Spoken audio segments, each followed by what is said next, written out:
Hello, hello. As per usual, if you guys are just checking into the live right now, I will put in the description after I load the video when we start because I usually don't start my lives for about 10 minutes. Um, so I give people a chance to trickle into the room. So, that being said, hello, my name is Keith Garcia. You're a man of letters here to bring you knowledge, information, and entertainment. And we're just going to be shooting from the hip tonight because we got a lot going on, man of letters, tonight. We're pouring a huge order of candles. Maybe she'll come in the room tonight. I'm distilling rosemary in the backyard, and I'm reading alive for you guys. So, with that being said, the game plan. Hey, washing another round of alpaca. It's a good night for doing the crafts. Nice. I hope your alpaca's going well. Um,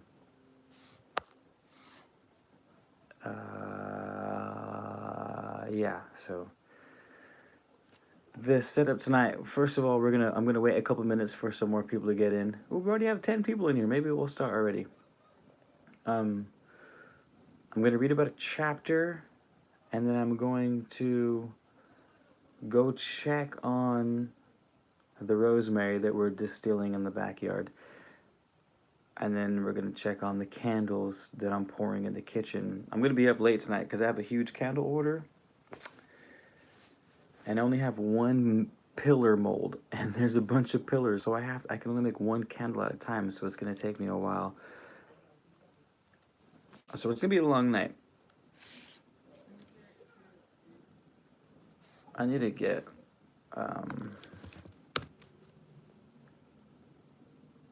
where are we?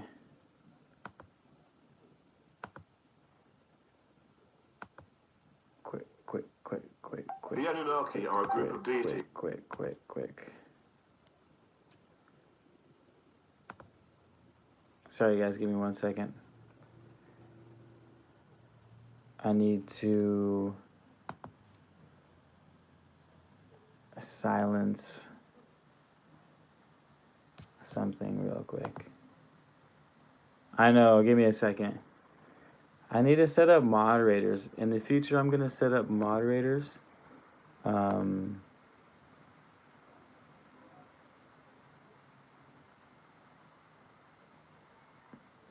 the room so that you guys can delete people faster than I can.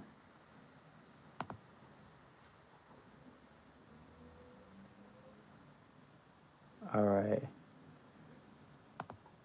He has been...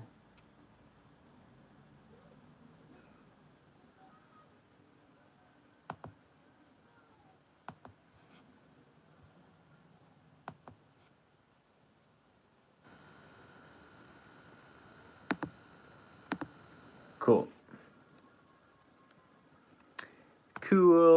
All right, you guys. Are you guys having a good night, by the way? It's been a while since we've run a live. I've been pretty busy lately.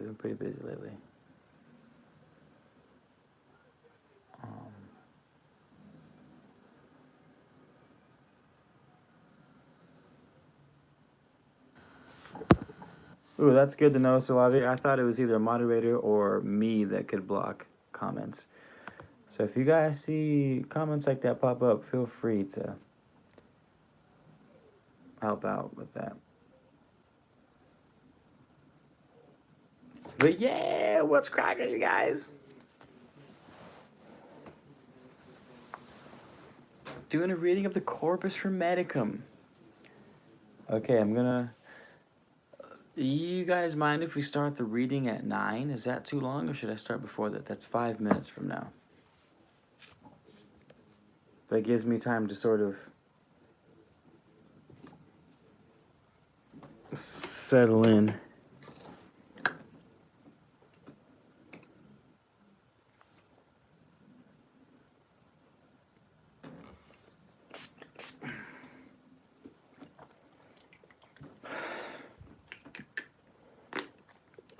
Yeah, the Corpus Hermeticum is I've never read it before. But it's just the body of work of the Hermetics. From my understanding, it has not only the philosophy of the Hermetic tradition, but also practical, actual, hands-on, literal rituals that you can do. Other than that, I don't know. I've never read the Corpus Hermeticum before. My meat and potatoes, my bread and butter, my pineapple and jalapeno pizza is the Kabbalion, which is the philosophical aspect of the of the Hermetic philosophy. So I'm going to be learning with you guys. We can read the introduction to the Corpus Hermeticum. I usually don't like reading the introduction because I'm impatient. But we can read the introduction if you guys want. Bill, you did not just get back from Atlantis. I don't believe you.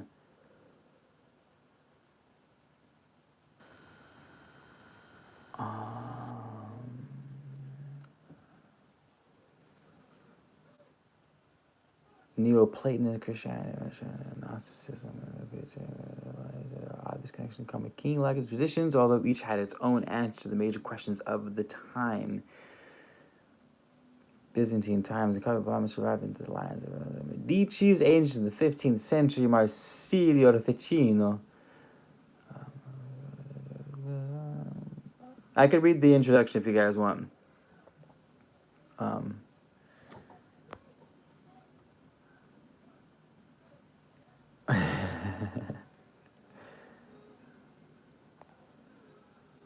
Ooh, this is this is a homemade mix. It's not rose water because I didn't distill roses, but it's the rosemary. It's rosemary, pine, juniper,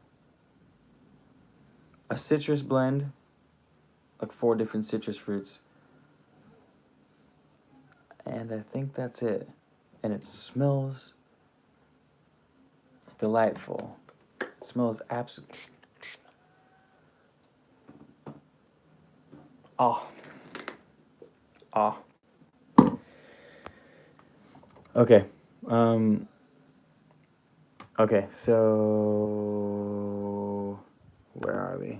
8:58. We're gonna start in about 2 minutes, which gives me time to grab candles from downstairs so I can set the mood. I'll be right back, you guys. Give me like 1 second. I'm gonna go grab some candles from downstairs to set the mood. Actually, I'll just go. I'll take you guys with me. A doom doom.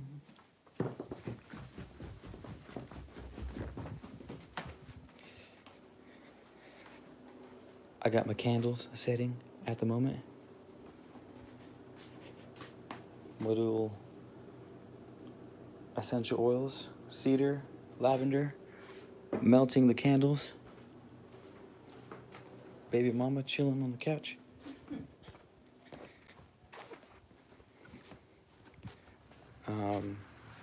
And this is actually, we're running the rosemary right now. I already collected most of the essential oil. I'm gonna get a little more, but it's mostly, I'm running it for the hydrosol at this point. So we'll let the hydrosol go for a little bit longer. But that's the setup we got going on here. I just need to grab these.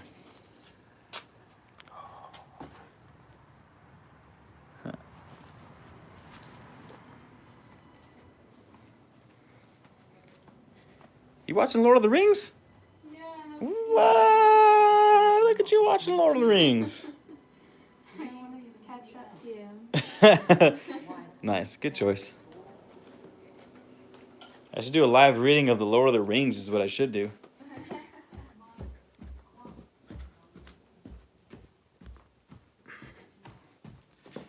Excuse my messy ass eyes, you guys.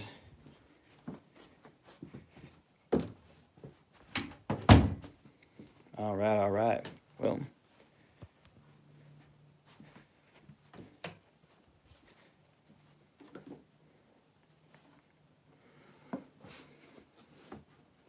flips.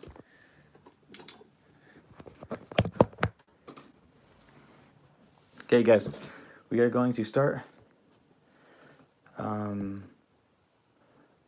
Right? You guys ready? You guys ready to do this?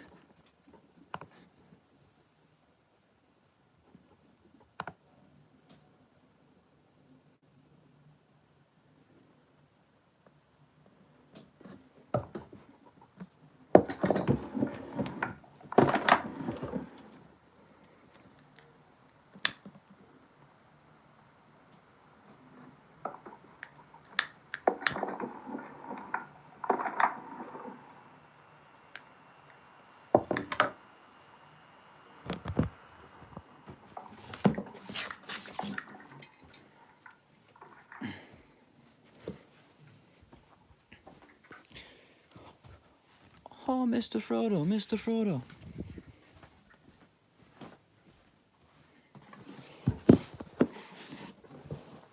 All right, you guys. Sorry, I'm lagging right now. All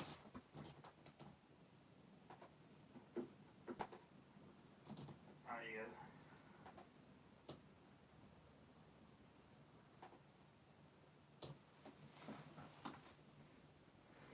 No, I lost my... Alright, I think my live is glitching out. If one of you guys could comment and let me know that my live isn't glitching out, I'll start because my screen froze over here.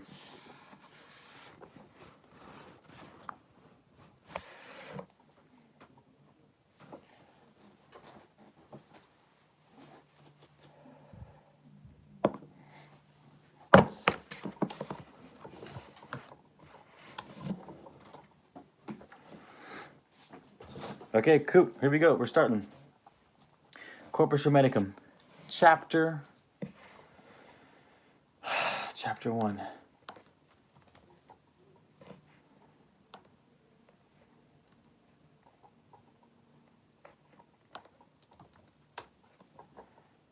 And so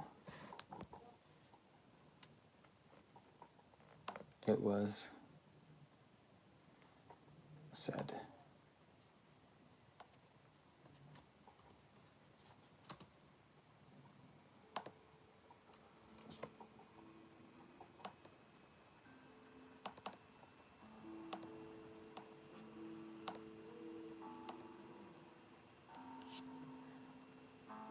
Probably should have set the music and everything up before I started, but here we go.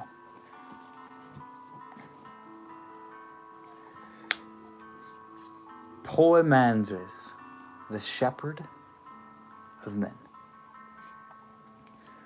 This is the most famous of the Hermetic documents, a revelation account describing a vision of the creation of the universe and the nature and fate of humanity.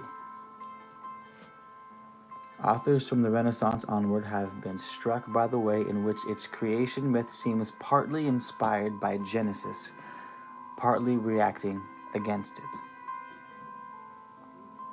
The fall has here become the descent of the primal man through the spheres of the planets to the world of nature, a descent caused not by disobedience, but by love, and done with the blessing of God. Do you guys want to do a commentary during the reading, or during the chapter, or after the chapter? What do you guys think?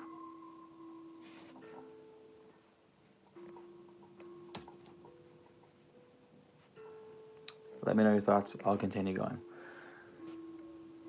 The 7 rulers of fate discussed in sections 9, 14, and 25 are the archons of the 7 planets, which also appear in Plato's Timaeus and in a number of ancient writings usually lumped together as Gnostic. Their role here is an oddly ambivalent one.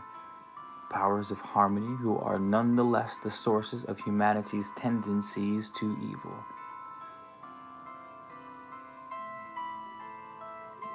You got it, Simon. We'll do it after. Take down your guys' notes. It chanced once on a time my mind was meditating on the things that are. My thought was raised to a great height, the senses of my body being held back, just as men who are weighed down with sleep after a fill of food or fatigue of body. Methought, a being more than vast in size beyond all bounds, called out my name and said, What wouldst thou hear and see? And what hast thou in mind to learn and to know? And I said, Who art thou? He said, I am man shepherd, mind of all masterhood. I know what thou desirest, and I'm with thee everywhere. And I reply, I long to learn the things that are, and comprehend their nature, and know God. This is, I said, what I desire to hear. He answered back to me, Hold in thy mind all thou wouldst know, and I will teach thee. Even with these words his aspect changed, and straightway in the twinkling of an eye all things were opened to me, and I see a vision limitless, all things turned into light, sweet, joyous light. And I became transported as I gazed.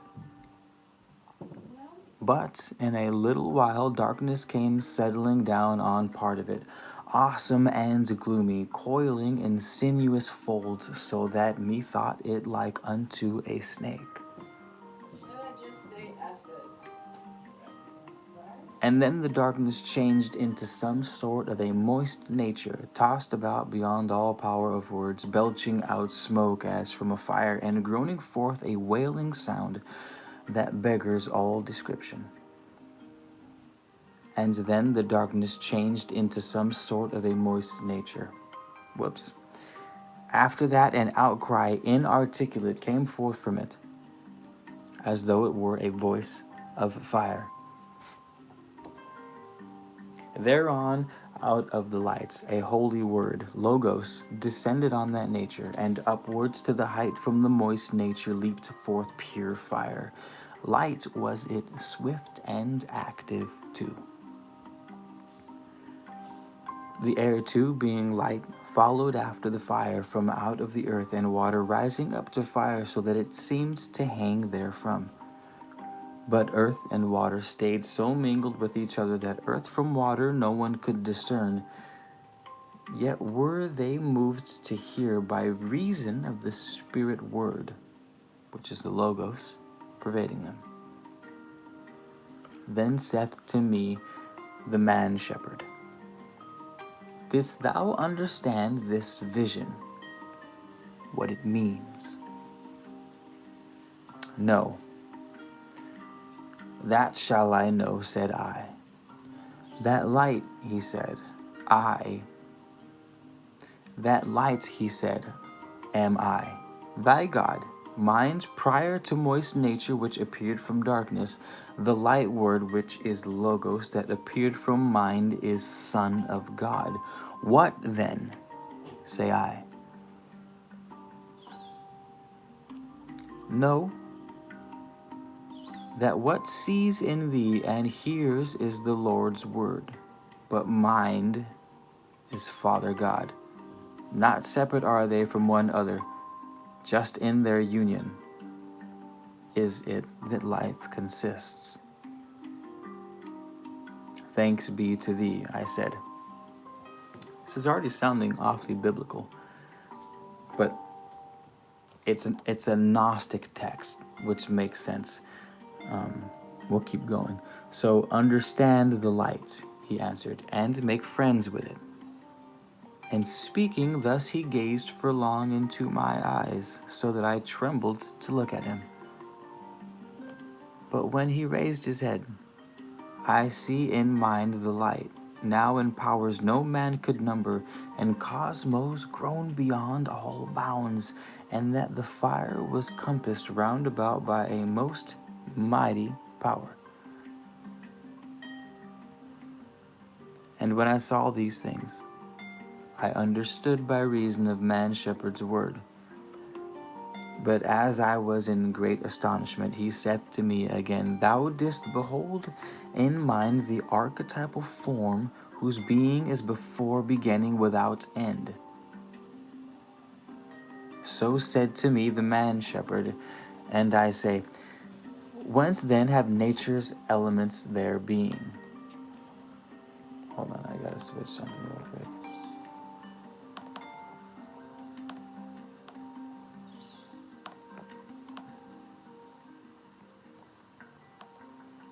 Okay. So he answers to the Lord being, and he says, Whence then have nature's elements their being? And to this he answers, From will of God. Nature received the word, which is the Logos, and gazing upon the cosmos, beautiful did copy it, making herself into a cosmos by means of her own elements and by the births of souls. And God the mind, being a male and female both, as light and life subsisting, brought forth another mind to give things form, who, God as he was of fire and spirit, formed 7 rulers who enclose the cosmos that the senses perceive. And men call their ruling fate.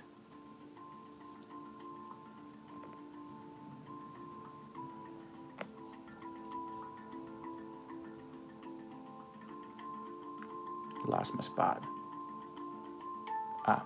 Straight away, from out the downward elements of God's reason, leaped up to nature's pure formation, and was at one with the formative mind, for it was coessential with it, and nature's downward elements were thus left reasonless, so as to be pure matter. Yeah, 7 rulers, right? 7 rulers come straight from the emerald tablets. Then the formative mind, at one with reason, he who surrounds the spheres and spins them with his whorl, set turning his formations, and let them turn from a beginning boundless unto an endless end. For that the circulation of these spheres begins with it doth end, as mind doth will. Very confusing. I think he's just saying everything starts from the mind, and the mind is will. So it continues. And from the downward elements, nature brought forth lives reasonless lives. For he did not extend the reason to them. The air brought forth things winged, the water things that swim, and the earth and water one from another parted, as mind willed. And from her bosom, earth produced what lives, and from her bosom earth produced what lives she had, 4-footed things and reptiles, beasts, wild and tame. But all Father Mind, being life and light, did bring forth man co-equal to himself, created in God's image, in other words, with whom he fell in love, as being his own child, for he was beautiful beyond compare, the image of his sire. In very truth, God fell in love with his own form, and on him did bestow all of his own formations.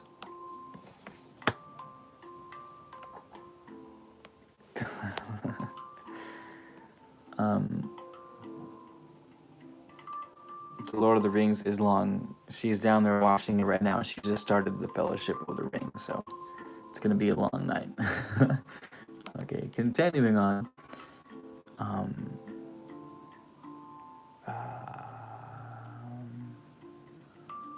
Okay.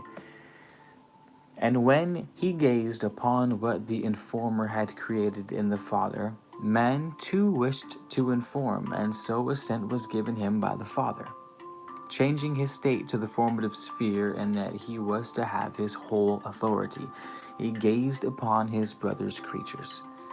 They fell in love with him and gave him each a share of his own ordering. And after that, he had well learned their essence and had become a sharer in their nature. He had a mind to break right through the boundary of their spheres and to subdue the might of that which pressed upon the fire.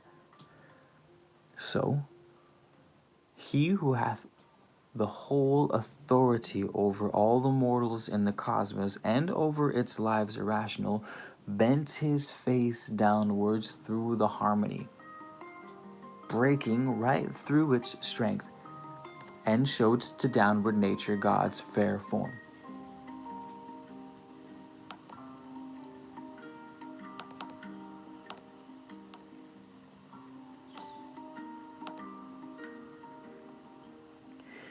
And when she saw that form of beauty which can never satiate, and him who now possessed within him each single energy of all seven rulers, as well as God's own form, she smiled with love, for 'twas as though she'd seen the image of man's fairest form upon her water, his shadow on her earth. He, in turn, beholding the form like to himself existing in her water, loved it, and willed to live in it. And with the will came act, and so he vivified the form devoid of reason. They use reason in a very interesting way, and I haven't figured out how they use reason, but it's not reason as in logical, it's reason as in purpose. But we'll continue. And nature took the object of her love and wound herself completely around him, and they were intermingled, for they were lovers. And this is why beyond all creatures on the earth, man is twofold, mortal because of body, but because of the essential man immortal. Though deathless and possessed of sway over all, yet does he suffer as a mortal does, subject to fate. Thus, though the harmony, within the harmony he hath became a slave, though male/female, as from a father male/female, and though he's sleepless from a sleepless sire, yet he is overcome by sleep.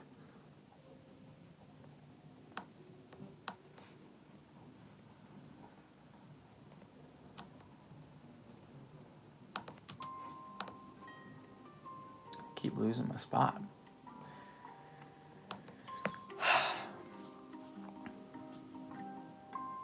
Teach on.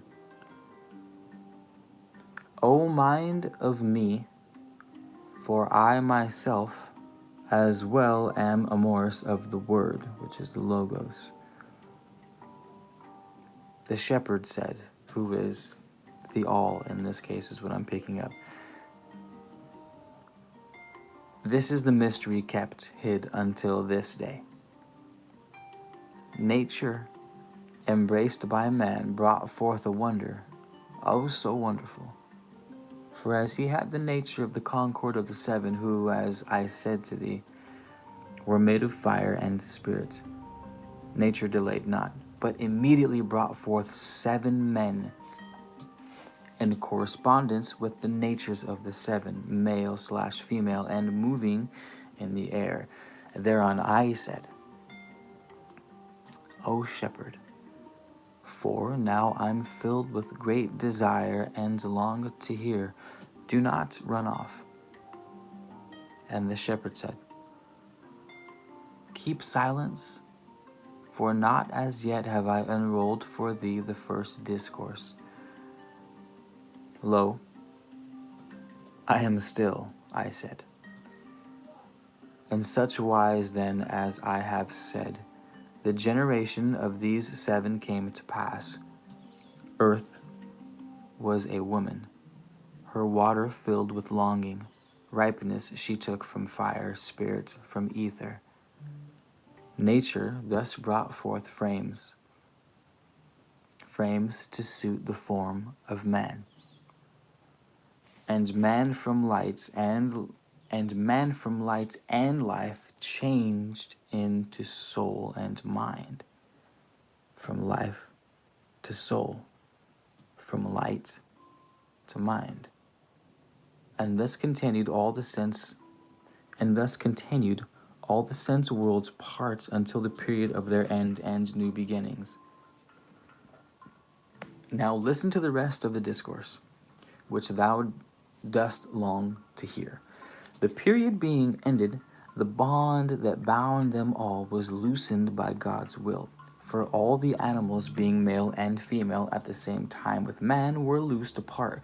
Some became partly male, some in like fashion partly female. And straightway God spoke his holy word, which is the Logos. Increase ye in increasing, and multiply in multitude, ye creatures and creations all, and man that hath mind in him. Man that has mind in him. Let him learn to know that he himself is deathless, and that the cause of death is love, though love is all. When he said this, he forethought did by means of fate and harmony affect their couplings and their generations founded, and so all things were multiplied according to their kind. And he who thus had learned to know himself, had reached that good which does transcend abundance. But he, through a love that leads astray, expends his love upon his body. He stays in darkness, wandering and suffering through his senses things of death. What is the so great fault, said I, the ignorant commit, that they should be deprived of deathlessness? So it's an important question he's asking here. He's saying, what is the great fault? What's the great fault that the ignorant commit, that they should be deprived of life everlasting? It seems, he said, O thou, not to have given heed to what thou heardest. Did I not bid thee think? He says, yes, I do remember. I remember, and therefore give thanks. If thou didst think, they all said to me, why do thy merit death, who are in death? It is because the gloomy darkness is the root and the base of the material frame. From it came the moist nature. From this body in the sense world was composed, and from this body death doth the water drain. Bright was thy thought, but how does he who knows himself go unto him as God's word? And then I reply, the Father of the universal doth consist of light and life. From him man was born. Thou sayest well, speaking, light and life is Father God, and from him man was born. If then thou learnest that thou art thyself of life and light, and that thou happenest to be out of them, thou shalt return again to life. Thus did the man-shepherd speak. So he's speaking of correspondence. You come from light and life, you shall return from light and life. The more you toil and meddle in the material world, the more you get lost in darkness, because darkness is that separation, but we'll continue. But tell me further, mind of me, I cried. How shall I come to life again? For God does say, the man who has mind in him, let him learn to know that he himself is deathless. Have not all men mind? Thou sayest well, O thou thus speaking, I mind myself am present with holy men and good, the pure and merciful, men who live piously. To such my presence does become an aid, and straightway they gain gnosis of all things, and win the Father's love by their pure lives, and give him thanks, invoking on him blessings and chanting hymns, intent on him with ardent love. And ere they give up the body unto its proper death, they churn them with disgust from its sensations, from knowledge of what things they operate. Nay, it is I, the mind, that will not let the operations which befall the body work to their natural end. For being doorkeeper, I'll close up all the entrances, and cut the mental actions off which base and evil energies induce.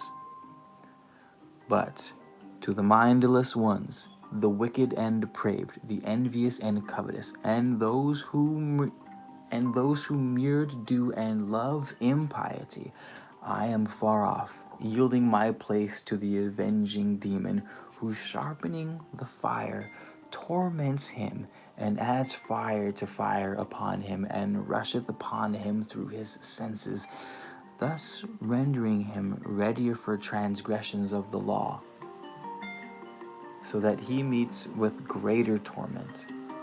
Nor doth he ever cease to have desire for appetites, inordinate, insatiately striving in the dark. It's a heavy passage. It sounds almost like he basically burns the material world out of them until they can return to spirit, until their vessel is prepared to turn away from the material world. Anywho, well, hast thou taught me all as I desired, O mind? And now, pray, tell me further of the nature of the way above, as now it is for me. To this man shepherd said, when the material body is to be dissolved, first thou surrenderest the body by itself unto the work of change, and thus the form thou hadst doth vanish, and thou surrenders thy way of life void of its energy unto the demon. The body's senses next pass back into their sources, becoming separate, and resurrect as energies, and passion and desire withdraw unto that nature which is void of reason. And thus it is that man doth speed his way thereafter upwards through harmony. To the first zone he gives the energy of growth and waning. Unto the second zone, device of evils, now de-energized. So the second zone, the device of the evils which have lost their power. Unto the third, the guile of the desires, de-energized. Unto the fourth, his domineering arrogance, also de-energized. Unto the fifth, unholy daring and rashness of audacity, also de-energized. Unto the sixth, striving for wealth by evil means, deprived of its aggrandizement. And to the seventh zone, ensnaring falsehood, de-energized. And then, with all the energizings of the harmony stripped from him, clothed in his proper power, he cometh to that nature which belongs unto the eighth, and there with those that are hymneth the Father. They who are there welcome his coming with joy, and he made to them that sojourn there doth further hear the powers who are above the nature that belongs unto the eighth, singing their songs of praise to God in language of their own. And then they in a band go to the Father home of their own selves. They make surrender of themselves to powers, and thus becoming powers, they are in God. This is the good end for those who have gained gnosis, to be made one with God. Why shouldst thou then delay? Must it not be, since thou hast all received, that thou shouldst to the worry point the way, in order that through thee the race of mortal kind may be thy gods be saved. This when he'd said, man shepherd mingled with the powers. But I, with thanks and blessings unto the Father of the universal, was freed, full of the power he had poured into me, and full of what he taught me on the nature of the all and of the loftiest vision. And I began to preach unto men the beauty of devotion and of gnosis. O ye people, earth-born folk, ye who have given yourselves to drunkenness and sleep and ignorance of God, be sober now. Cease from your surfeit. Cease to be glamored by irrational sleep. And when they heard, they came with one accord, whereon I speak. Ye earth-born folk, why have ye given yourselves up to death, while yet ye have the power of sharing deathlessness? Repent, O ye who walk with error arm in arm, and make of ignorance the share of your board. Get ye out from the light of darkness, and take your part in deathlessness, forsake destruction. And some of them with jests upon their lips departed from me, abandoning themselves unto the way of death. Others entreated to be taught, casting themselves before my feet. But I made them arise, and I became a leader of the race toward home, teaching the words, the logos, how and in what way they shall be saved. I sowed in them the words of wisdom, of deathless water were they given to drink. And even was come, and all sun's beams began to set. I bade them all give thanks to God. And when they had brought to an end the giving of their thanks, each man returned to his own resting place. But I recorded my heart man's shepherd benefaction, and with every hope fulfilled more than rejoiced. For body's sleep became the soul's awakening. I'll say that again. For the body's sleep became the soul's awakening, and closing of the eyes, true vision, pregnant with good my silence, and the utterance of my word, begetting of good things. All this befell me from my mind. That is man shepherd, word, the logos of all masterhood, by whom being God inspired, I came unto the plane of truth. Wherefore with all my soul and strength thanksgiving give I unto Father God. Holy art thou, O God, the universal's Father. Holy art thou, O God, whose will perfects its own by means of its own powers. Holy art thou, O God, who willeth to be known and art known by thine own. Holy art thou, who didst by word make to consist the things that are, of whom all nature hath been made an image, whose form nature hath never made, more powerful than all power, transcending all preeminence. Holy art thou, thou better than all praise.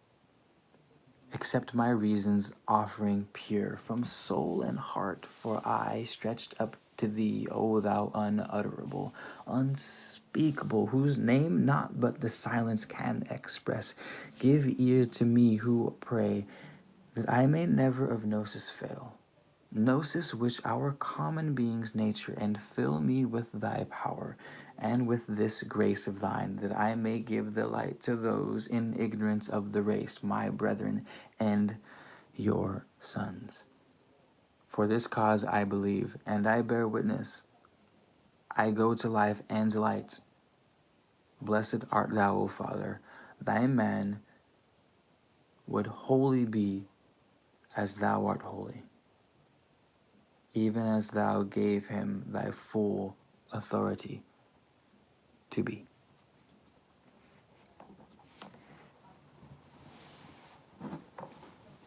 Finish chapter 1. Fin. Finito. Now, if you guys will allow me to step out for about a minute so I can check on my distillation outside so I don't blow anything up, I'll be right back.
All right, what up, y'all? Trust self. Hell no, I'm not gonna read that all tonight. That's so much reading. We're 48 minutes in right now. I started at about 10 minutes. That took me a while. Would that take me half an hour to read that? Corpus Hermeticum. Okay.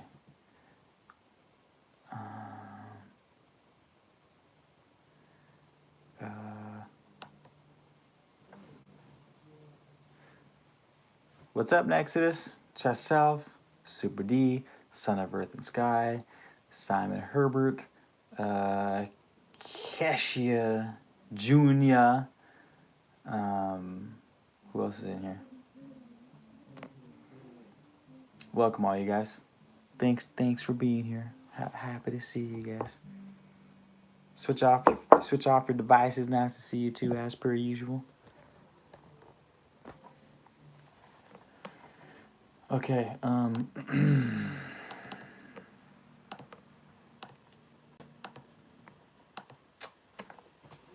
Yeah, that kind of took me. I mean,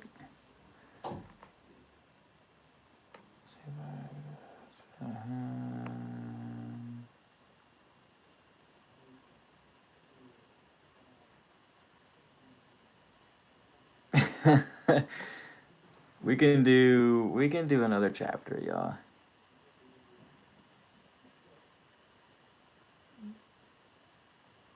There are 12. Okay. Um, I think I will. I mean, I guess I could read another. I'm definitely not opposed to that. Ooh, the light is you can see.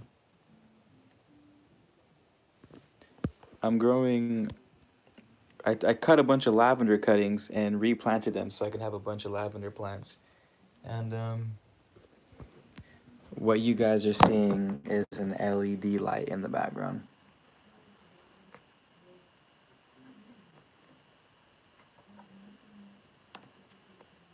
Okay. If I can.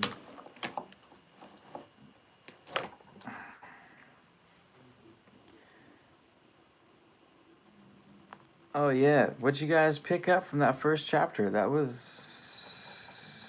a couple things in there that were particularly interesting. Man, I'm hungry as hell right now though.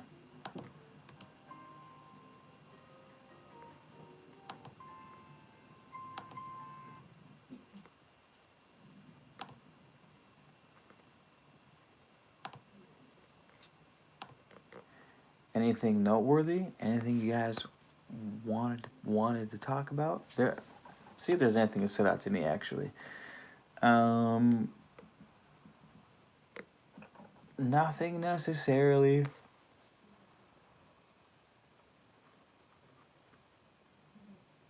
Came through. Other than the fact of how Christian it sounds with the wording, which I wasn't expecting. Wasn't expecting the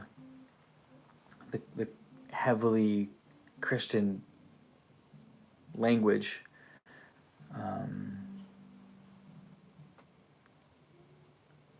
I don't know how I feel about that.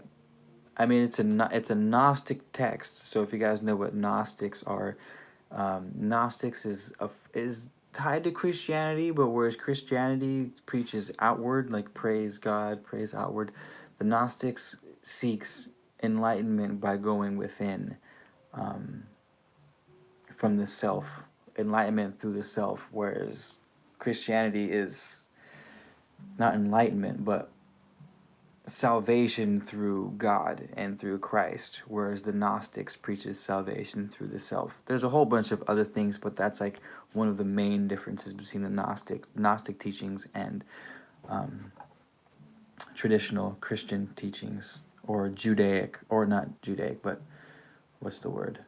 Abrahamic religions, Islam, Judaism, and Christianity all preach God is the Savior. Gnostics preaches self is the Savior. What was also noteworthy was how, when it talked about man and woman, that's really confusing. Someone needs to edit this with an update that's not written so confusing. So it first of all, man is not man as in opposite of woman. Man is just humankind. Period. When everything manifested on Earth, it said everything manifested both man and woman, and when they took material form, which is what the Kabbalion talks about too in the law of gender. It says everything that comes into existence both man and not man and woman, but having both masculine and feminine qualities, which sometimes equates to a man and a woman. But when you look at the plant world, there's not male and female plants. Sometimes there's male and female plants, but some plants have both male and female. Some plants have, like cannabis, for example, there's an actual male plant and there's an actual female plant. And you have to cross pollinate to get seeds. There's little things in between, but that's off topic. Um, hmm. deathlessness. That's also a good one. He says that we're all from God, or we're all from the light, or all from mind. And because of that, we all have access to life everlasting. They call it deathlessness in here. And he says, if we all come from you and we all have deathlessness, why are we worried? What's the point? Why are you harping on these people saying that they're going to die if they don't follow in your footsteps? And he's saying, well, I can't remember the passage. It's in here somewhere, but it stood out to me. He's saying, when you manifest on earth and you get your earth human form, the more you dwell down here in the material world, the more in darkness you exist. So if you can drop, like when he says go through the seven,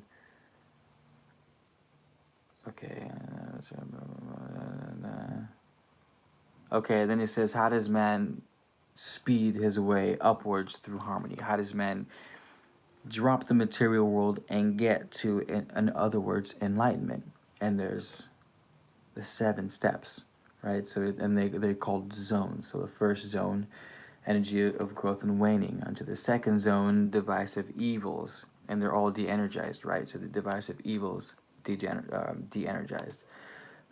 The third zone, the guile of the desires, right? So earthly desires, de-energized. The fourth, domineering arrogance. So if you're fucking arrogant, de-energize your arrogance. Unholy daring and rashness of audacity. But who's to say what unholy is? Again, unholy varies from person to person. Which is the interesting part about this, because it has a very Christianly dogmatic language. So what Christianity deems unholy might not be unholy for other religions. Which is the unfortunate part I'm starting to get off with the Corpus Hermeticum, is that it is heavy with Christian dogma. Not that that's bad, right? Because for all we know, Jesus could have been the man, and he could look at Christianity today and say, you guys fucked it up. I preached love your neighbor, and you're over here murdering people by the millions in my name. Like, did you not listen to anything I taught? So we can't just say, oh my God, it's got Christian dogma and speech, that it's immediately bad. But on the other hand, humans tend to be just go off of patterns, and we don't always set those patterns up ourselves. So someone hears Jesus and they shut off immediately, or they hear Jesus and they think everything that you say after Jesus is just the truth, right? It's people that can't use their own critical thinking, that don't take what's necessary, and leave the rest. Like, I believe that most religions have it right when you go back, especially when you see the teachings that say go inward, that say love, that say harmony, that say love one another. They have it right. We don't have to take apart too much.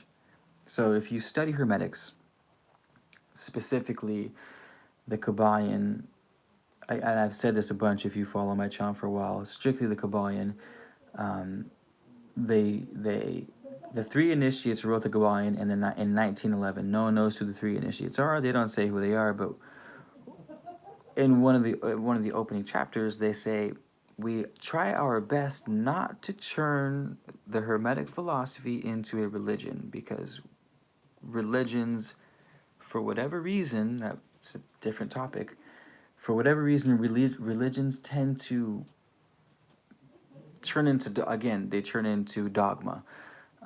And what dogma is a set of beliefs that we take for granted as truth, and we don't actually critically think about what they're saying. Some dogmas are good, some are bad. But when you keep it a philosophy, which is why it's evolved into the Hermetic philosophy, is because it's strictly, I don't want to say rational thinking, but rational thinking. Um, it's it's just seeing the world as, or existence as, mechanisms, as patterns, um, and then we kind of reverse engineer things from there. Um, so the biggest things that this first chapter was talking about was the law of correspondence, is as above, so below. He kept saying over and over again that the original mind was mind, it was life, it was light, light turned into mind, and then mind created us. But since we were created from mind, and mind is everlasting love or everlasting life, we are everlasting life, as long as we aim for the greater good. And then we had the law of gender that says everything that's coming up here is showing up as a man and showing up as a woman, masculine and feminine. Um, and then some other things about gnosis and, O ye people, earth-born folk, ye who have given yourselves to drunkenness and sleep. That was an interesting one. I don't know what they mean by, well, I mean, I know what they mean by sleep. It's just, for whatever reason, struck me. It just struck me, giving yourselves to drunkenness and sleep. Be sober now. Cease from your surfeit. Cease to be glamored by irrational sleep. Cease to be glamored by irrational sleep. For me, that feels like a powerful line. I don't think I know exactly what it means. Like, I know what it means, and I could talk about what it means, but I still don't think I'm hitting it, if that makes any sense. Cease to be glamored by irrational sleep.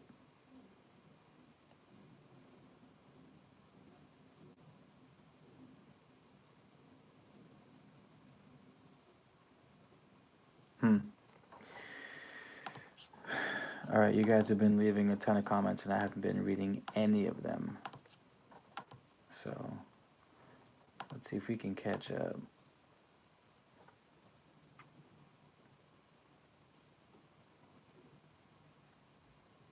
Um,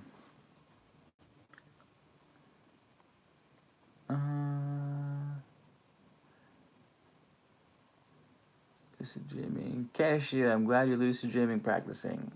We all have, I think, at this point.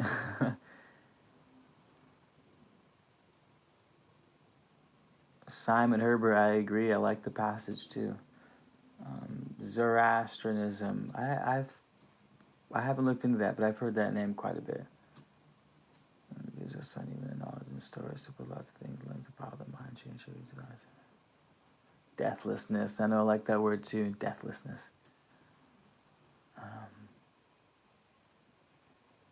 Well, when they mass murder for Christ, they transmute in the name of Jesus. Haunting? Anon, you're haunting? That's creepy. Like you're haunting the group? Or was that a typo? Thanks for being here. Everyone say hello to Anon Girl 420. It's your first time here. Hello, Anon. How you doing? Nice to meet you. Welcome to the squad.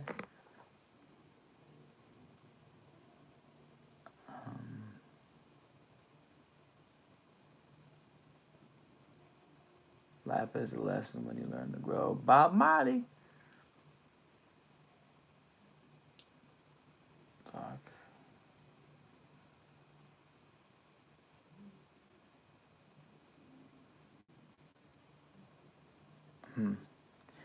Okay, you guys. Shall we read another chapter?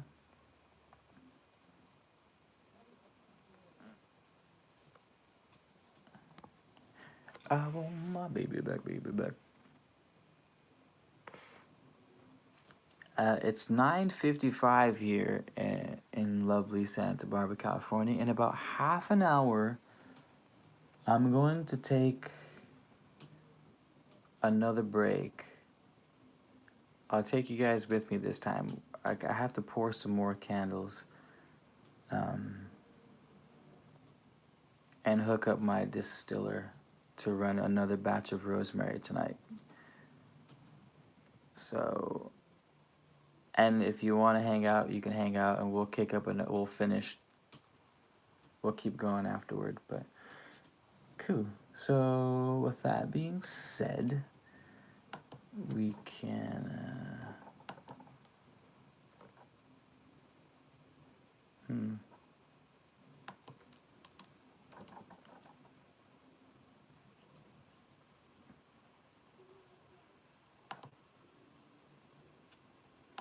Crank another one down.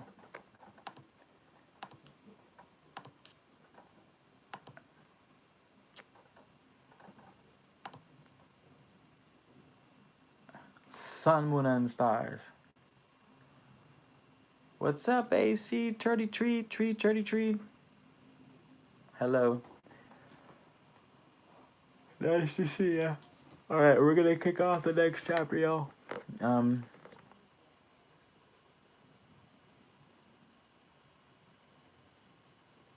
Okay. Ready? Questions? Concerns? Thoughts?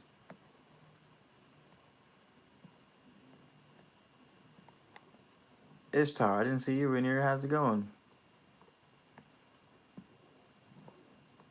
80K, cool. We cranking.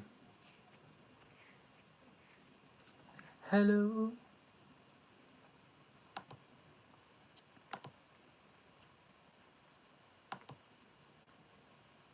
Oh, nice. The second chapter isn't that long, so we can knock this one out. Dark Moon 999. Here we go. We starting. All right. Okay. And T minus.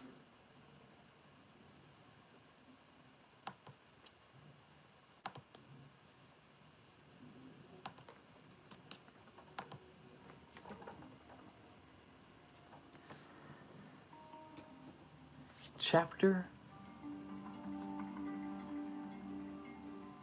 2.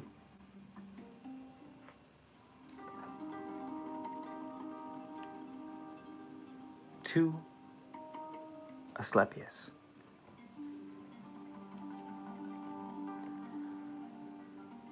This dialogue sets forth the difference between the physical and the metaphysical worlds in the context of Greek natural philosophy. Some of the language is fairly technical. The errant spheres of sections 6 and 7 are the celestial spheres carrying the planets, while the inerrant sphere is that of the fixed stars.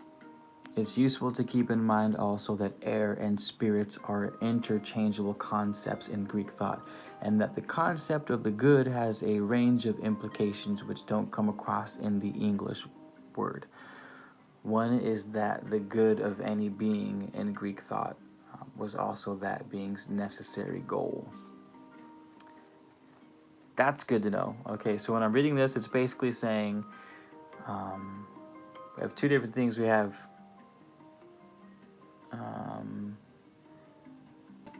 errant spheres, which is the spheres that carry the planets. Inerrant spheres are fixed stars that don't move because they're fixed stars.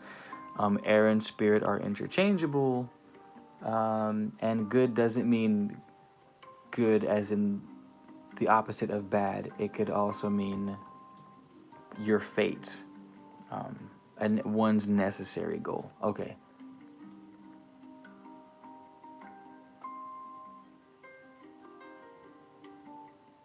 It also says the criticism of childlessness in section 17 should probably be read as a response to the Christian ideal of celibacy, which horrified many people in the ancient world. Okay, here we go. 1. Hermes. Ooh, it's a conversation between Hermes and Asclepius. That's interesting. Okay, cool. Hermes says, all that is moved, Asclepius, is it not moved in something and by something? Asclepius replies, assuredly. Hermes, and must not that in which it's moved be greater than the moved? Asclepius replies, it must. Hermes says, mover again, has greater power than moved. It has, of course. The nature, furthermore, of that in which it's moved must be quite other from the nature of the moved. He replies, it must, completely. Hermes says again, is not again this cosmos vast, so vast that than it there exists nobody greater? Asclepius says, assuredly. Hermes goes on to say, and massive too, for it is crammed with multitudes of other mighty frames, nay, rather all the other bodies that there are. It is. All right, I'm going to have to figure something out here. I'm going to give, it goes back and forth one-liners for a really long time, and it's going to get confusing. So I'm going to try and have Hermes' voice be, I'll try to do Hermes' voice as a little dark, a little deeper. And Asclepius, who he's having a conversation with, I'll do a little brighter. So keep you guys on track. So we'll start over. Hermes, all that is moved, Asclepius, is it not moved in something and by something? Asclepius, assuredly. And must not that in which it's moved be greater than the moved? It must. Mover again has greater power than moved. It has, of course. The nature, furthermore, of that in which it's moved must be quite other from the nature of the moved. Yes, it must completely. Is not again this cosmos vast, so vast that than it there exists nobody greater? Assuredly. And massive too, for it is crammed with multitudes of other mighty frames, nay, rather all the other bodies that there are. It is. And yet the cosmos is a body. It is a body, and one that's moved. Assuredly. Hermes then says, of what size then must be the space in which it's moved?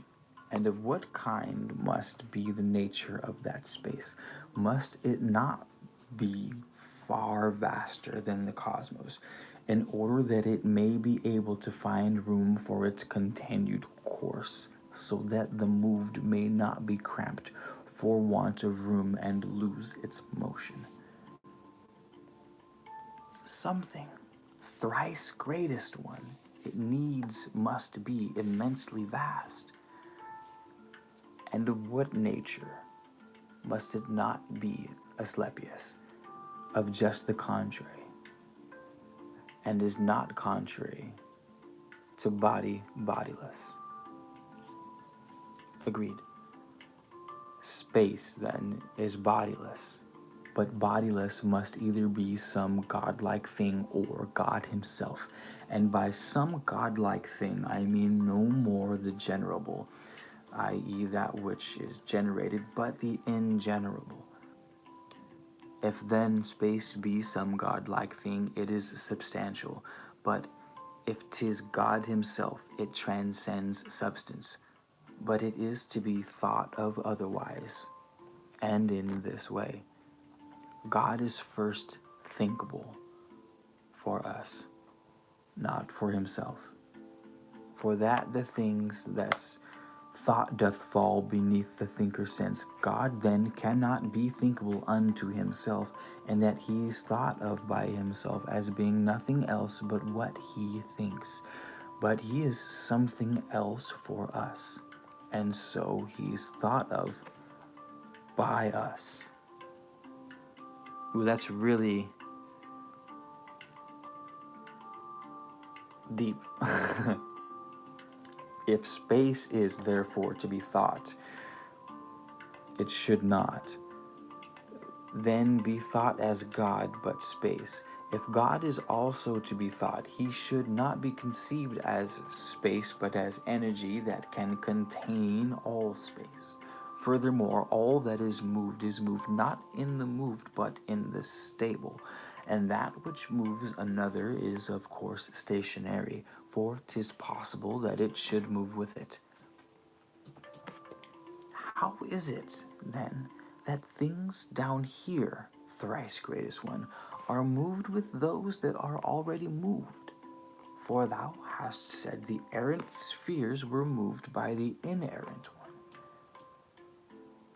This is not, O Asclepius, a moving with, but one against. They are not moved with one another, but one against the other. It is this contrariety which turneth the resistance of their motion into rest, for that resistance is the rest of motion. This is like gold right here. Hence, too, the errant spheres, being moved contrarily to the inerrant one, are moved by one another by mutual contrariety, and also by the spapal one through contrariety itself, and this can otherwise not be. The bears up there, i.e., Ursa minor and minor, Ursa major and minor, which neither set nor rise, thinkst thou they rest or move? They move, thrice greatest one. And what their motion, my Asclepius? Motion that churns forever around the same. But revolution, motion around the same, is fixed by rest, for round the same doth stop beyond same then being stopped. If it is be steadied in the round same, the contrary stands firm, being rendered ever stable by its contrariety. This language is hard to follow, but we'll break it down in a bit.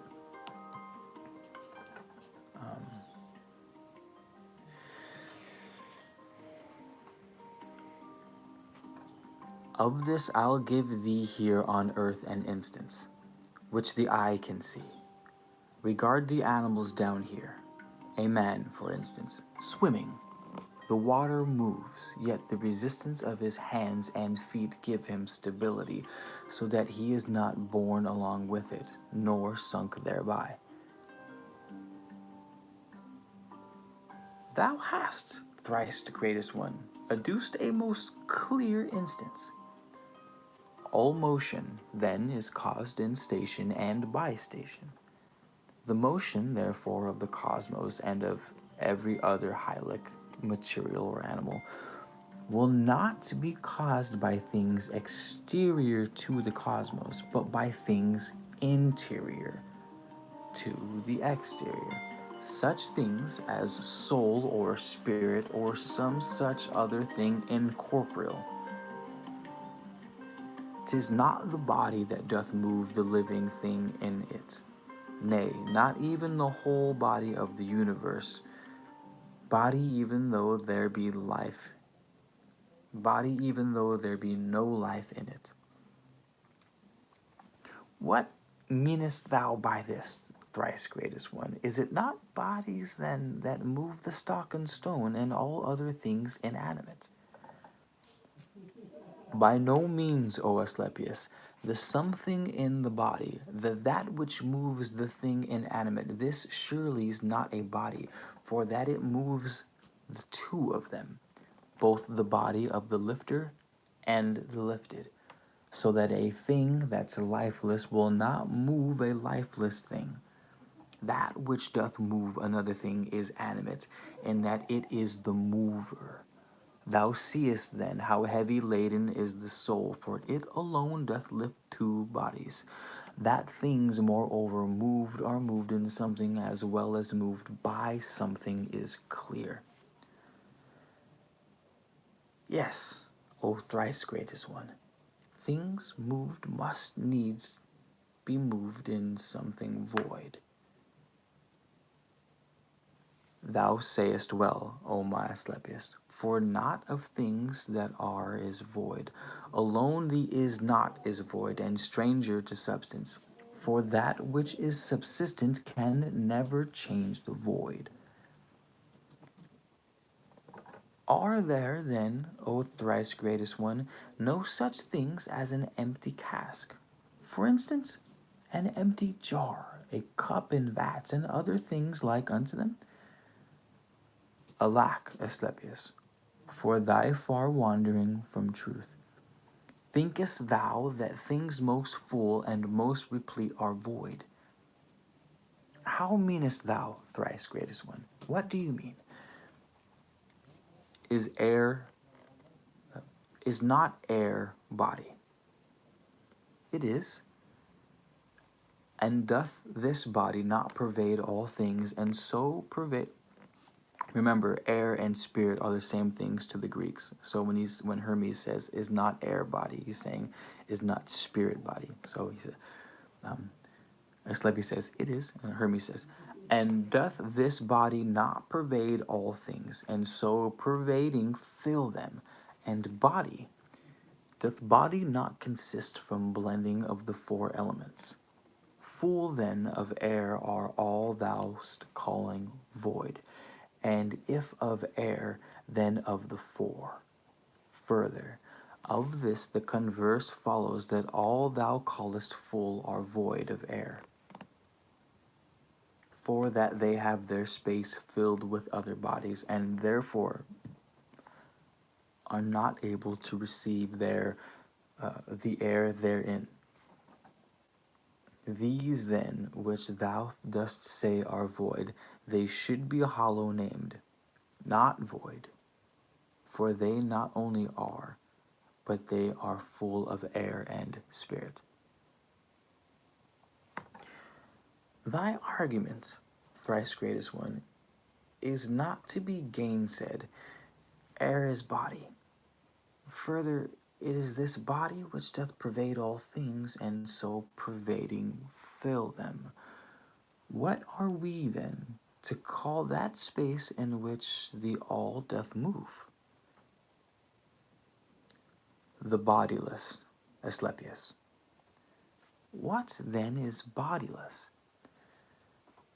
'Tis mind and reason, logos, whole out of whole, all self-embracing, free from all body, from all error free, unsensible to body and untouchable, self-stayed in self, containing all, preserving those that are, whose rays to use a likeliness are good, truth, light beyond light, the archetype of soul. What then is God?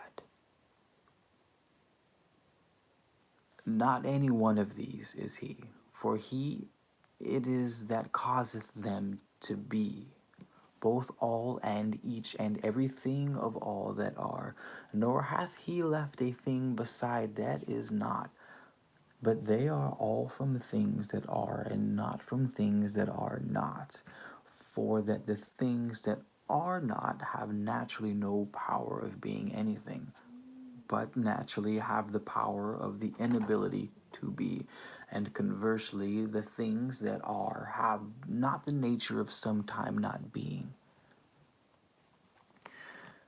What sayest thou ever then God is? God therefore is not mind, but cause that the mind is. God is not spirit, but cause that spirit is. God is not light, but cause that the light is. Hence one should honor God with these two names, the good and the Father, names which pertain to him alone and no one else. That last line is basically, as far as I'm concerned, all I would take out of this, because this is really fucking confusing. And if you haven't taken a philosophy of logic class, this isn't going to make any sense to you. I'm having a hard time keeping up, and I studied this shit in college and got a degree on it, and I'm still like, what? But I'm going to read that last line again because it's crucial to spirituality, to trying to ask the big questions and avoiding useless questions. He says, Hermes says, God, therefore, is not mind, but cause that the mind is. God is not spirit, but cause that spirit is. God is not light, but cause that the light is. Hence, one should honor God with these two names. For no one of the other so called gods, no one of men or demons can be in any measure good, but God alone, and He is good alone and nothing else. The rest of things are separable all from the good's nature, for all the rest are soul and body, which have no place that contain the good. For that as mighty is the greatness of the good as is being of all things that are, both bodies and things bodiless, things as sensible and intelligible things, call thou not therefore aught else good. For thou wouldst emulous be, nor anything at all at any time call God but good alone, for so thou wouldst again be impious. Though then the good is spoken of by all, it is not understood by all what thing it is. Not only then is God not understood by all, but both unto the gods and some of the men they out of ignorance do give the name of good, though they can never be either become good, for they are very different from God, while good can never be distinguished from him, for that God is the name. At the beginning of the chapter, it said to make note because shit gets really confusing. He says good a whole bunch of times in here, and good isn't good as in the opposite of bad. Good means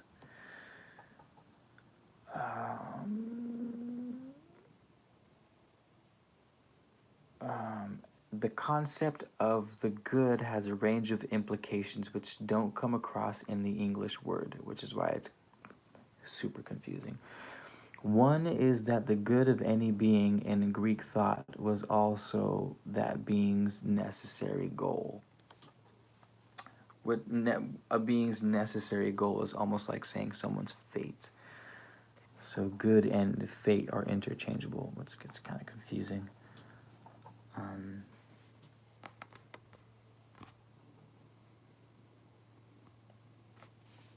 All right,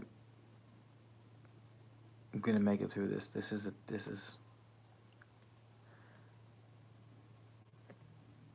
tough one, to get through. Hold on.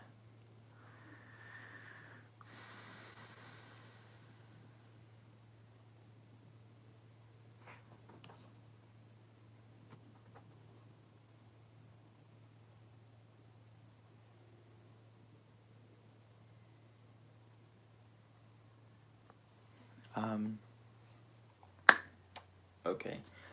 The rest of the immortal ones are nonetheless honored with the name of God and spoken of as gods, but God is good not out of courtesy but out of nature, for that God's nature and the good is one. One is the kind of both from which all other kinds proceed. The good is he who gives all things and not receives. God then doth give all things and receive not. God then is good, and good is God. The other name of God is Father, again, because he is that which maketh all. The part of Father is to make. Wherefore child making is a very great and most pious thing for them who think aright. And to leave life on earth without a child a very great misfortune and impiety, and he who hath no child is punished by the demons after death. And this is the punishment, that that man's soul who has no child shall be condemned unto a body with neither man's nor woman's nature, a thing accursed beneath the sun. Wherefore, Asclepius, let not your sympathies be with the man who has no child, but rather pity his mishap, knowing what punishment abides for him. Let all that has been said then to thee, Asclepius, an introduction to the gnosis of the nature of all things.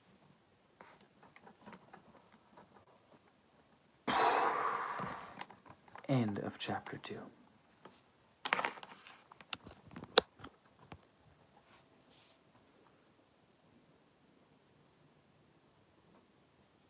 Thanks for that, Simon. That actually helps a lot. And they said at the end of the chapter, Sue said, God, so good is God and God is good. So that makes it more understandable, but still awfully confusing.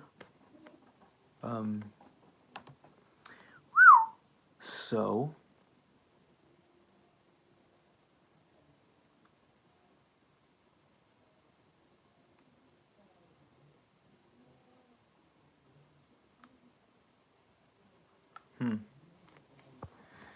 well, that was a mouthful.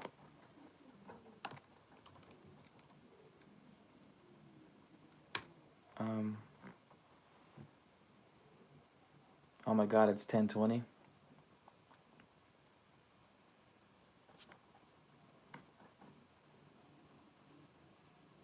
Oh, bummer. All right, you guys. Well, get your questions ready. We're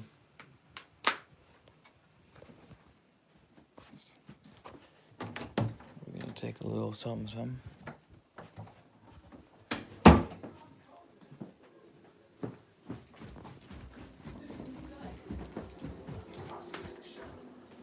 Oh, Mr. Frodo, Mr. Frodo.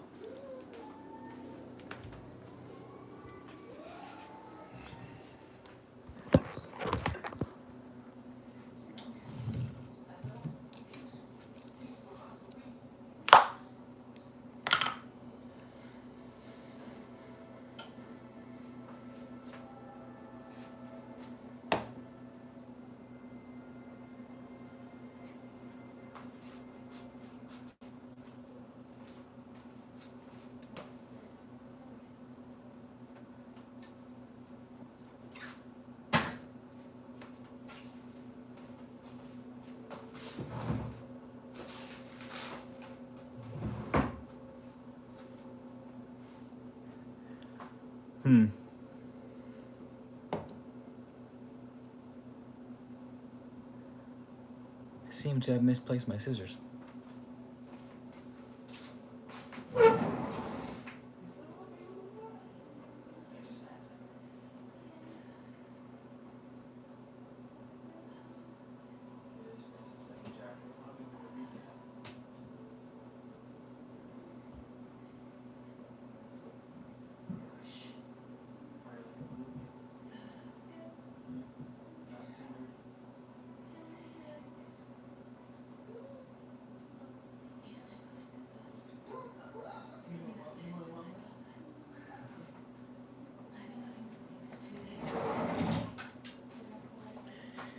What's up, you guys? How you holding up over there? Talk to me. Someone say something.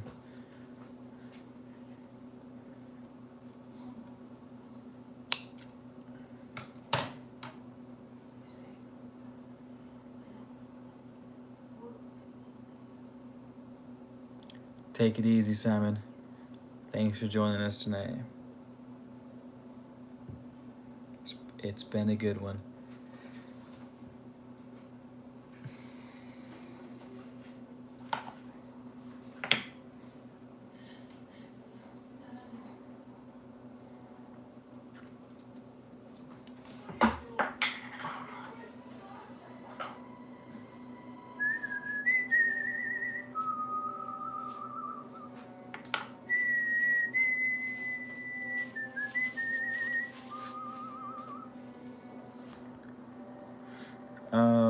If you guys want, we're gonna do the chapter recap. I was gonna break that down for you guys because that was a really confusing way of talking about God, and it was also under the language and guise of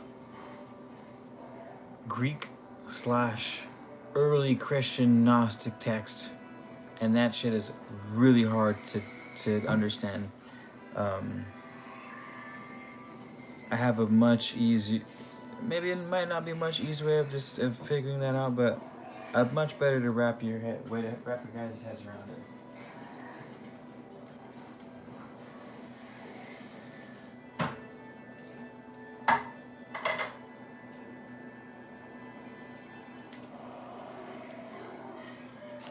All right, you guys ready for this? Ready to figure out how the all works?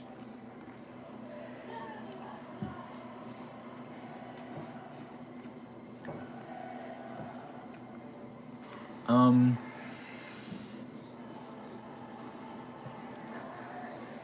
Can you guys hear Lord of the Rings going in the background?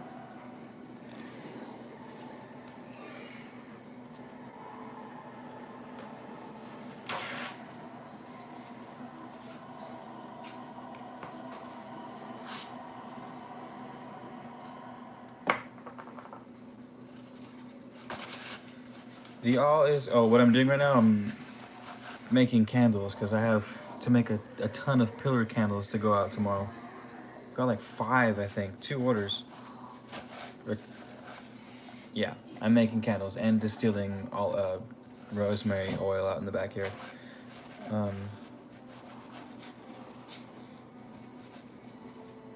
So that's what I'm doing. But basically what it's saying is there's nothing outside of the all. Nothing can act upon the all. I'm saying the all instead of God. I don't like using the word God because you don't reach as many people in today's world when you say God. People get turned off to the idea. So it's easier to say the all and stick to the philosophical side. So that's why I say the all instead of God. What it's saying is nothing exists outside of the all, outside of God. Which means that everything must exist inside. And so we look at humanity and we say, how does humanity create from inside? Well, it creates with mind. So we say, okay, the all creates with mind because say you want to build a house. In order to build a house, you have to have a hammer, nails, land, materials, wood, things that are outside of you, right? So the all can't build with materials because then it would need something outside of itself, and if it got something outside of itself, then it wouldn't be the all. So no, it can't use materials. It also talks about birthing by reproduction. So humans can reproduce by making babies. So we say, does the all reproduce by making babies? Well, no, because you can't divide the all in half because you need something outside of it to divide itself by, and since there's nothing outside of the all, you can't divide it by anything outside of itself. You also can't multiply it because to multiply it would say that there's more than one of the all, and that's like saying there's more than one of oneness. That's just a contradiction. There's only one oneness. There's only one all, so you also can't multiply it. But creating from the mind doesn't violate any of the rules. You can create an infinite amount of universes by creating from the mind. You go internally. This is why when humans create, they should go internally, because creation originates from inside. At the very beginning, I don't have my computer in front of me, but it says the first question was, it was something like, Hermes says that the mover must be greater than the thing that's moving, that's doing the moving.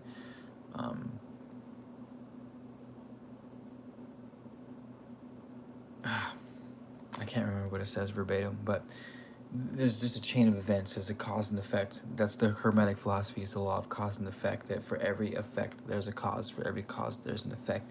The original thought of the all was the original cause. So the greatest thing, the all did the first movement, and we're just trickling down. And we end up like Hamlet to Shakespeare. So again, in the chapter that I just read, it says that we are unlike, we are like the all. We are like God, but we are able to witness it. We are able to look back at itself, which is the ego. It doesn't mention the ego in the chapter, but I don't know if any of you guys are reading along with me, but it was maybe like the 14th or 15th line where it said humanity, while it's the same thing, has a chance to look back upon itself. And that's the role of the ego. It's that illusion of separation that allows us to still be one with the all, but have the illusion of separation so that we can have an experience of looking back on it. I can experience oneness. You can experience oneness. Everyone in existence can experience oneness, which is a fucking amazing thing considering there's only one thing. How can only one thing look at itself? And that's what it kept. That's what the dialogue between Asclepius and Hermes, he was like, I don't get it. There's this one big thing, but then there's us, but then it's looking back on itself, and it's like, where is it creating from, and how is it happening? And Hermes keeps saying, he's like, yes, there's this thing, we extend down from it, but we are able to look back upon it. The language is super confusing, but the whole chapter can be summed up as there's one thing, there's nothing outside of it, everything gets created inside. All of the creations are able to experience oneness because of the thought, because of, I can't remember the word they used, I should probably go look at it, but we were gifted something in order to have this experience of individuality, and that something is the ego. The chapter didn't say that. That's more of my interpretations of it. Is it our ego is that thing which defines us, as Keith. My ego is Keith, dreadlocks, beard, my nationality, my language, my culture, my thoughts, my circumstances. Everything that makes me me is my ego and allows me to have an experience of the world as me.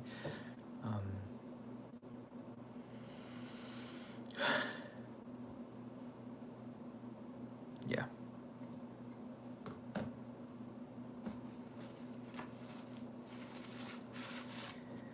So that was the second chapter of the Corpus Hermeticum. Not gonna lie, so far of the Corpus Hermeticum, I don't find it too useful yet. It's nice to read texts like that. It is nice to read them and to know and to like,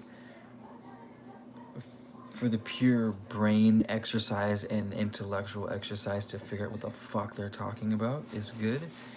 As far as the practicality of it, I'm still not seeing why it's practical to read the Corpus Hermeticum.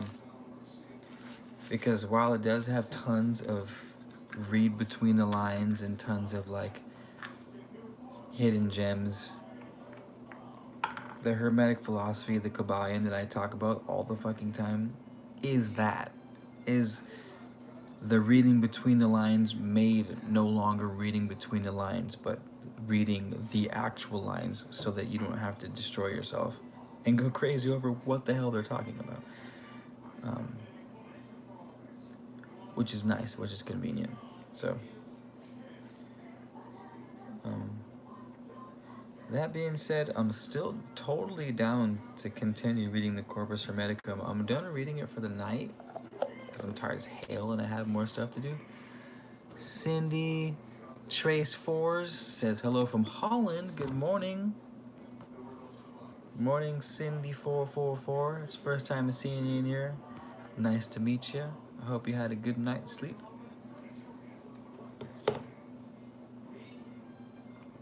We're all about to go to sleep on this end. Well, I'm not. I'm gonna be up for a while. But I don't think I'll be live for a while.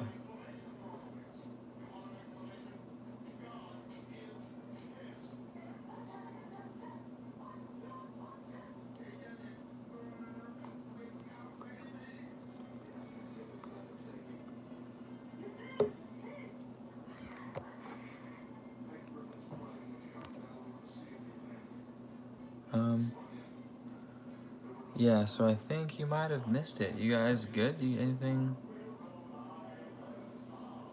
Oh, thanks, Cindy. I appreciate that. I really do.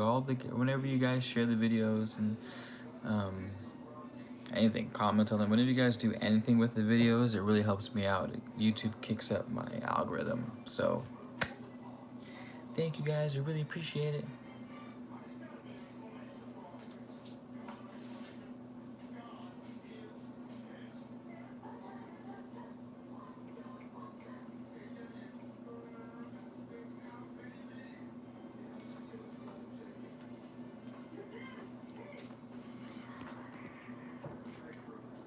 All right.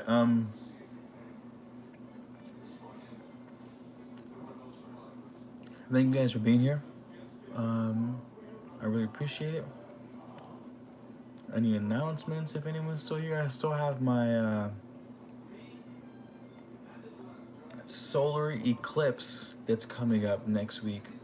I still have all the ritual kits for you guys. The essential oil and the floral water that I'm distilling in the backyard, all homemade, hand-picked. Sage bundles are still out there. It's all a little pack. If you want to get them separately, just shoot me a message. I got the floral waters and I got the essential oil blends. It's all dope. It's all really nice. The fucking rosemary water, you guys. The blend I made is so nice. Is the nicest. I cannot get it. I spray it and it feels like if clouds were made out of the smell of rosemary, but you could touch it, you could touch the smell of it, and then it just kind of like a veil kind of presses over your face. But then I mix some pine in it, so it has like a fresh green, like vibrant, energetic. It's not, you guys got, it's, I think I'm onto something with the hydrosols, you guys. I think I'm onto something with the hydrosols. But yeah, that's it. Thanks for being here, you guys. Thanks for being here a whole bunch. Amber,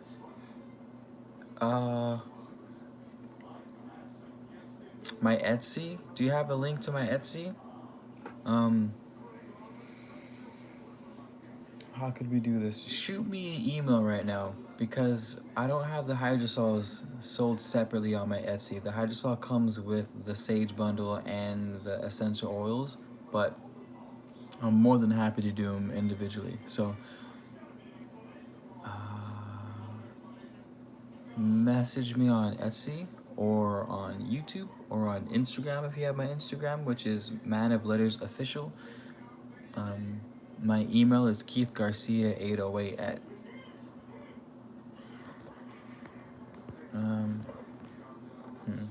Are you able to write it down right now? Do you want me to type it in the screen? Or can you just write it down real quick?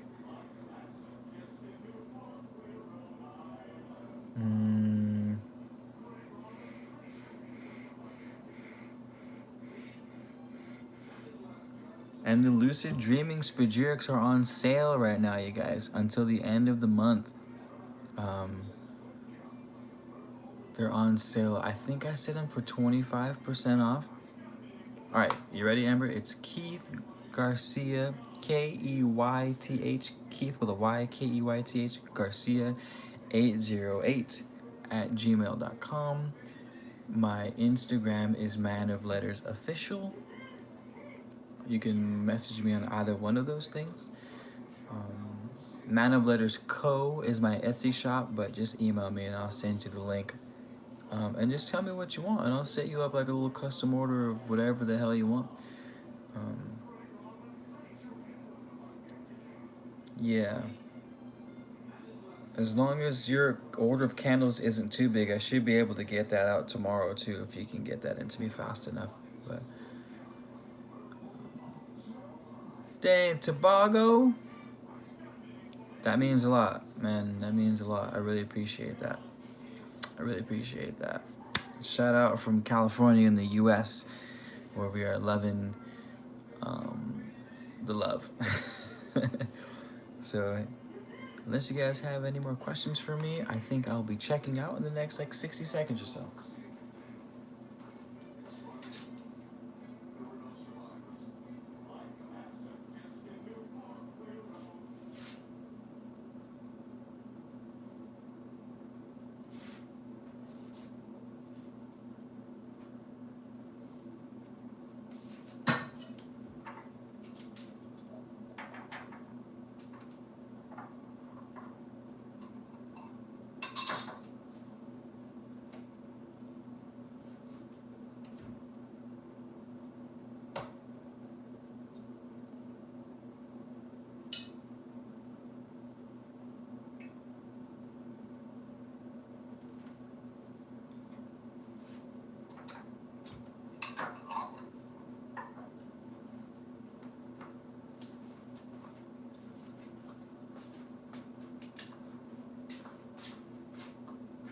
You guys can see the candle pouring in action, actually.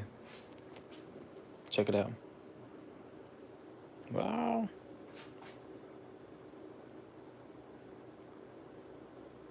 These are the big ass pillar candles. 18 ounces. It's like a pound. And another 3 ounces. Beeswax, 100% beeswax. Essential oils of cedar and lavender.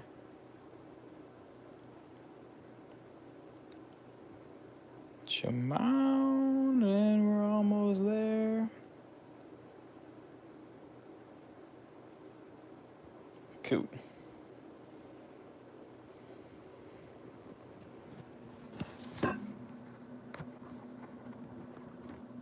Oh, Bree, how's it going, Bree? Nice to see you. You guys all checking in as I'm checking out.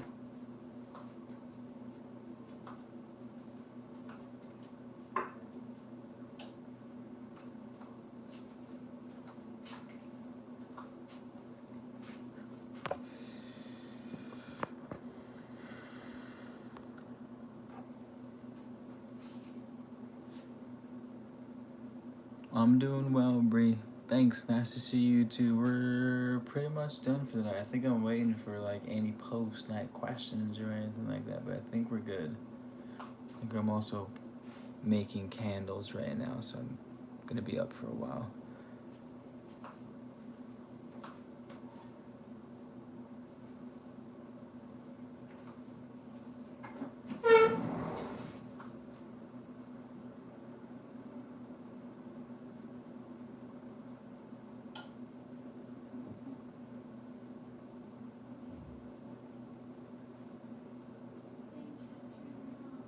Oh.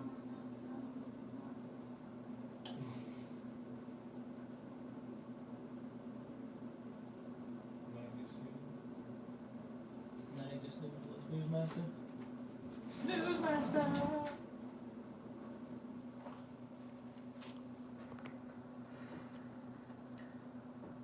The candles. Well, I only have one mold for the pillars, so the pillars take quite a while to make. I can only make one at a time, and it takes like an hour for the candles to set in the mold. So 3 candles takes 3 hours basically to make. I just need to buy more molds. I have a couple pyramid molds, so the pyramids come out a little faster. But the pillars take a while.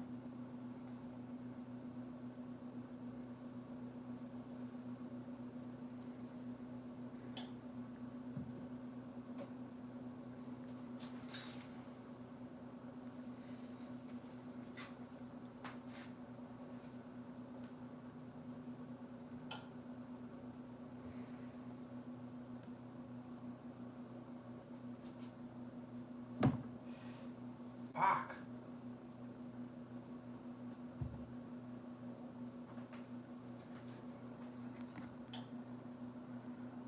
Alright, you guys. All the love. Trust self. Bree. Tobago. Amber. Thanks for being here.